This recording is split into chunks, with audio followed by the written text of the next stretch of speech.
Welcome, ladies and gentlemen, here in the forum of the group exhibit Hydrogen and Fuel Cells and Batteries. Welcome everybody for the next discussion here.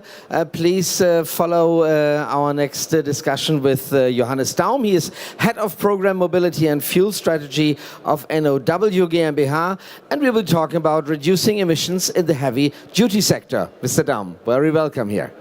Hi. Have a seat.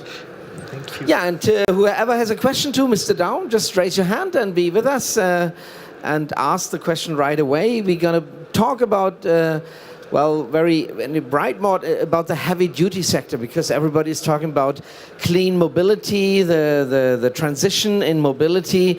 But what will happen to the whole heavy-duty sector, which produces a lot of CO2, a lot of NOx? The first thing is, let's start with the NOx. It is quite different. The diesel trucks are already very clean, we could say, at least compared to diesel passenger cars. I've just read a study of the International Council on Clean Transportation that reported that Euro 6 diesel cars emit double as much as diesel trucks. That's astonishing, isn't it? Yes, it is. So in general, diesel engines are already really pushed forward in their development, in their technological development. So with a good gas exhaust or exhaust gas treatment system, also emissions are already quite low. But looking in general on emission reductions, we also see that CO2 is the major target we have in the transport sector. There we also see that efficiency is one of the main targets we have to follow. So on the NOx level, with a good exhaust gas treatment system, you already get quite low with emissions, but looking at CO2 and efficiency, we need to do a little bit more than that. But it's a funny situation. For long years, we only talked about CO2 reduction. We had this goal for passenger cars, 95 gram per kilometer CO2. And from one day to another, everybody said, so, well, there's also NOx coming out of these cars. And now we have to ban diesel cars from our cities. The problem is, the better you do the after treatment, the more CO2 you need. This is a problem you can't solve, really, can you? Right, that's generally a problem with an exhaust gas treatment, where you always get a higher use of energy. You always will have more fuel that is used in your engine.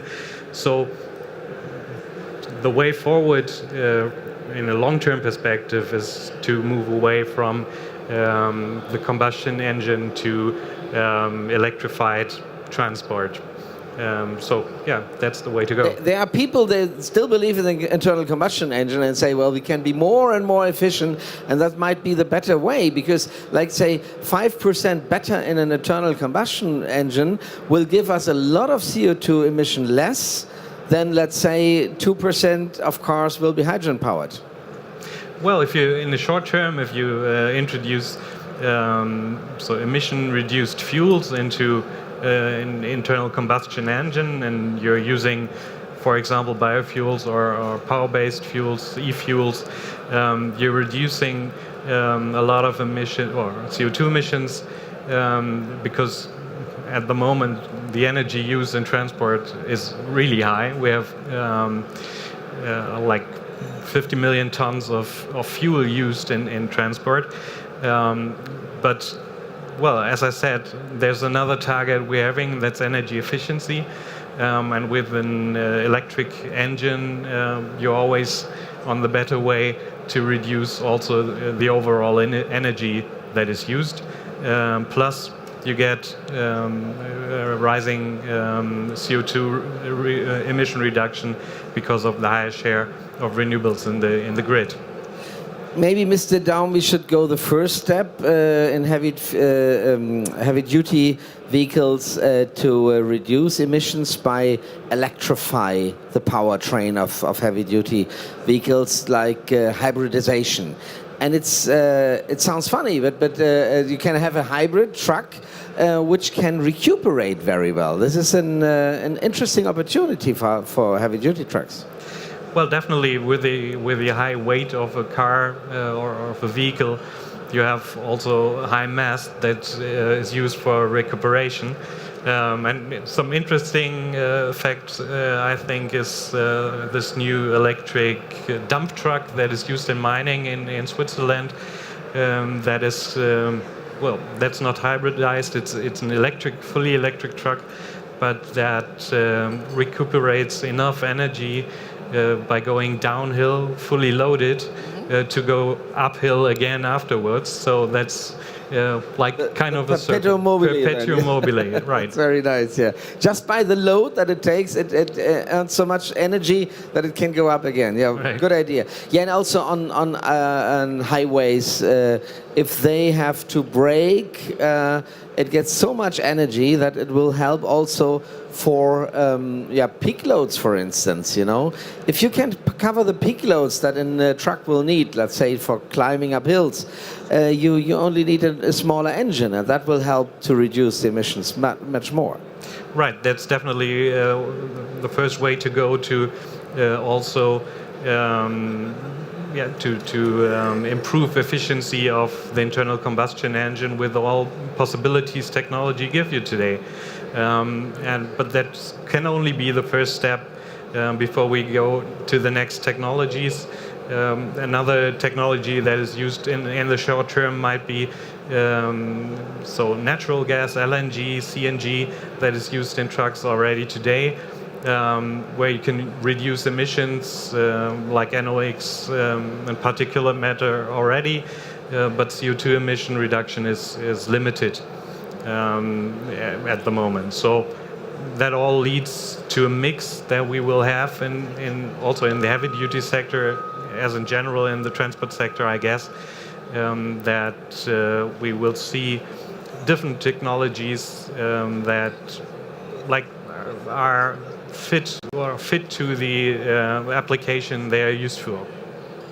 Mr. Daum, you already mentioned this truck with heavy loads, and it was all electric, you said. Could you also imagine all electric heavy-duty vehicles, trucks running on highways, all electric? Well, with what is discussed at the moment quite a lot are trolley trucks. So that's all electric, but you always have... It takes the energy from above, huh? Right, from a power line above. Yeah. That's something that is quite often discussed at the moment as one possibility. On the other hand, when you're talking about battery electric trucks, Tesla is in the media with one example. They are trying to do that. Do you really believe in these solutions? Tesla Semi is in the media, as you said, and sometimes you have the impression it's just there because it's in the media, so it makes marketing for them.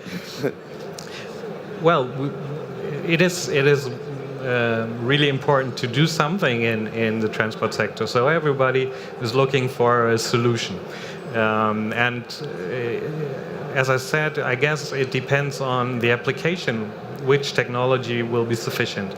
So all electric trucks might be already sufficient for short-term relations where I drive every day twice or 3 times from A to B, have a defined distance, short-term distance, and can go back to my depot where my charging infrastructure is. So it depends on the distance that the truck has to take. It's for to go from Hanover to Munich and back is probably not possible with one load of energy, but for delivery inside cities, that might be a good opportunity. That definitely for light duty vehicles, or as well as the heavy load.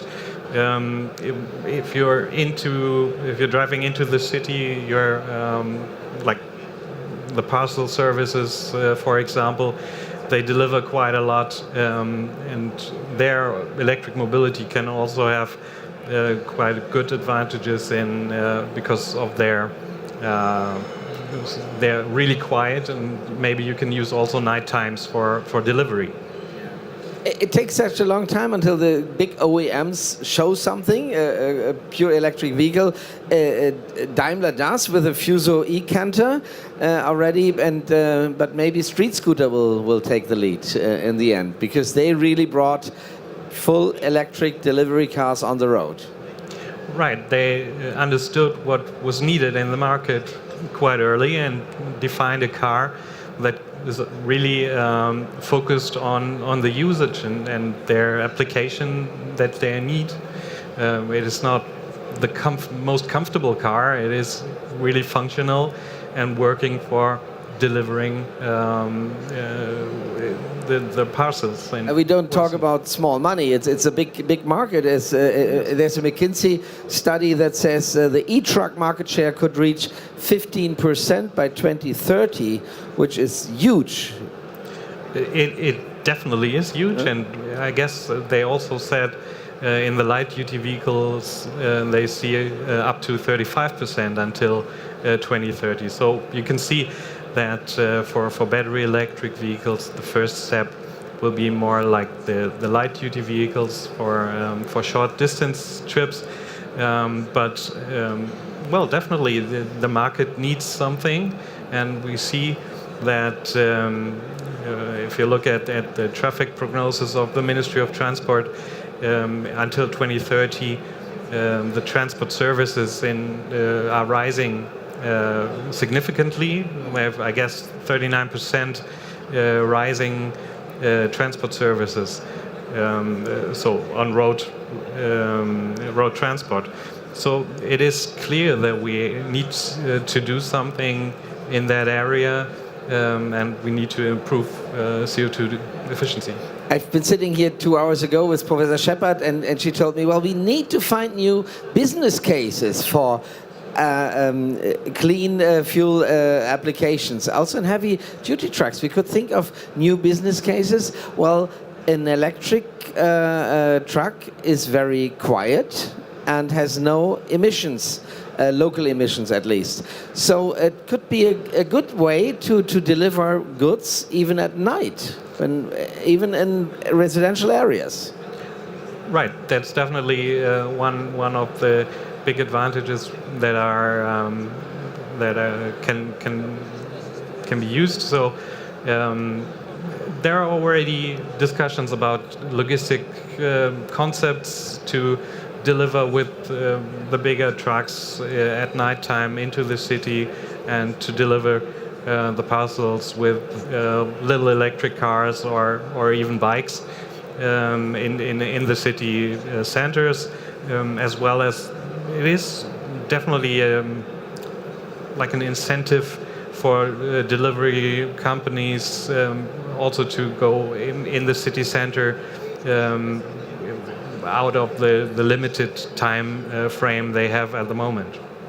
And also the opportunity you two were talking about, if you have a small fleet and you produce your own industry electricity, you could use the electricity for your own fleet, and this is going to be very cheap then, yeah. Also another business case that you could work. Right, I guess with the electric mobility in the transport sector, you can already today see that business cases in niches at the moment are possible. If you're using short distance transports, you're having your own produced energy, for example, on your site. So that is something where electric mobility can already today be a really good, positive business case. So, Mr. Daum, do you believe that in heavy-duty vehicles we can do it all electric? So we don't need fuel cells for that sector, or do we need fuel cells? In all sectors, we need fuel cells, I guess. Okay. Yeah. So no, I guess fuel cell trucks might be the best way for long-distance heavy-duty transport. We see interest in quite a lot of areas. We see the first companies that are focusing on fuel cell in trucks. For example, in Switzerland, there's this co-op project where one fuel cell truck is already driving. That's, as far as we know, working quite well. And they find a positive business case there because they pay a reduced toll in Switzerland, so that is already an economic incentive for them. Yeah, you always have to look at the certain circumstances to find the business case, and then okay, here is a fuel cell truck the right choice. I also heard of a fuel cell trucks delivered from Scania to the city of Oslo, also another project. What's quite interesting. And there's a big company, Nikola. Nikola wants to produce fuel cell trucks with a range of 1,900 kilometers, and they sell it included hydrogen for the first 1,000,000 miles. Do you believe in that, or is that also marketing? They seem to be really going forward. I guess the last number I heard was that they already have 8,000 reservations for their trucks. So it seems that they're really pushing into the market. They're really confident what they're doing, and we're really looking forward to see what is coming. I guess 2021 is the date. That's what they announce, yes. It's always 3 years from now, so it's Right. 2021, obviously. Okay, are there any questions from your side? Yes, there's the first one. I'll come to you. Yeah, Ulrich from Real Hydrogen. Of course, we also support the e-mobility very much indeed, especially within fuel cells. But have you calculated the effort when bringing electrical vehicles for light duty, that the amount of goods you can transport are being limited by the batteries needed at these vehicles, and the factor of what you in fact can transport compared to do with fuel cells? Thank you for that question. Yeah. Well, that's definitely a good question. Well, I guess in short distance trips, there are business cases where that will work out at the moment already, but definitely the load that I can use in addition to my battery, there's always something that you will have to have in mind, at least. So I'm in Germany. I'm not sure if it's in all of Europe. It is allowed to have not I'm not sure if it's linked to the driver's license, but you're allowed to have 4.25 tons with an electric vehicle. Otherwise, you're only allowed to have 3.5 tons, for example. So also in the regulatory framework, a little bit of awareness for that is already there, but you still have to consider that, definitely. But I think the point behind is also if you use batteries, it is load, and then it becomes inefficient because you have to carry all that load all that time. So should we have all fuel cells because they're not so heavy? Well, that's one of the main points why long distance is one of the ways to go for a fuel cell. If you need long distance transports and you're trying to do that with batteries, you're definitely having too much weight. And I'm really interested to see how Tesla's semi-truck is doing, because what you can calculate is that they already have 5 to 10 tons of battery with them. So I'm not carry it sure all if that's around, the yeah. right way to go. Indeed. Was that a question from your side? Did you raise your hand?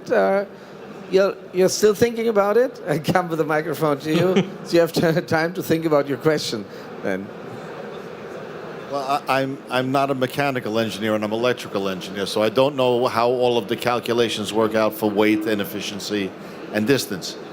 But it just always appeared to me that the most efficient fuel device is going to be a diesel engine that's properly tuned and is running at its peak RPM. So, because it goes up and down as you keep. So I always thought that if you had a relatively small diesel, perfectly tuned, only running a generator that's topping off the batteries, then it's 100% electric. You don't have a transmission. You're saving a lot of weight. There's 90% efficiency on the electrics. That the weight would work out. You tune it for an 8-hour drive, and it should be pretty good between plugging it in during your downtime and using it as the top off to get you the range. Mm-hmm. That's what we call a plug-in serial hybrid, yeah. Mm-hmm. Yeah, a range extender concept. Something like that, yeah. So Why not choosing that? I think it's a good idea, actually. Sorry, we can't understand you. I come back with the microphone. Sorry. What happens the other way when you're doing the hybrids, you wind up with so much mechanical gobbledygook to make connect it, don't connect it, add a little bit. This way it's 100% electric. You tune the fuel just so it's perfect for a generator, and you're just using it to go into the batteries. well, so you can argue that a fuel cell truck is nearly the same, just more money at the moment, right? Well, I think I never heard of a truck with an electric drivetrain and a diesel range extender until now.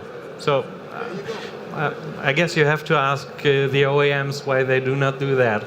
Maybe that's a good opportunity, especially if you produce the fuel for this serial hybrid by renewables again, you know, like synth fuels produced from renewable energies to hydrogen, methanization, and then producing synth fuels. Mm-hmm. That would be a perfectly clean solution.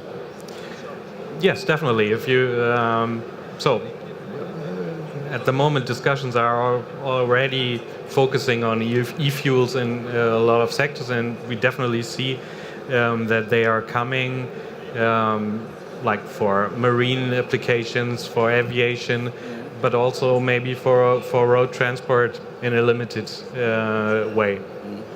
I think they're interesting and they're worth thinking about it, of course, these solutions. But on the other hand, I sometimes have the impression all these, say, old internal combustion engine guys, they would love to stay with their technologies and not switch to fuel cell technologies, because that's completely new and they would all lose their jobs if internal combustion engines are at an end and we all switch to fuel cell cars.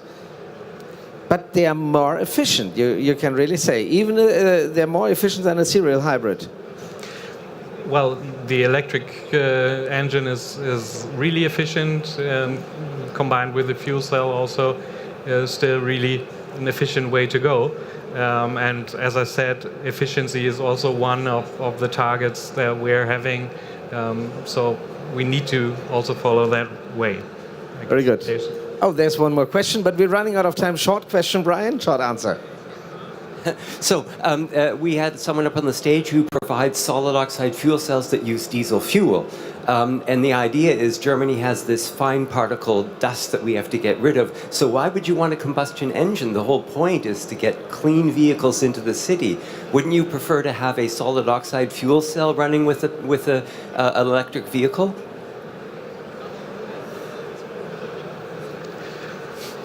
Well, so definitely the way to go is, at least in the long term, to have totally CO2 free and also emission free transport.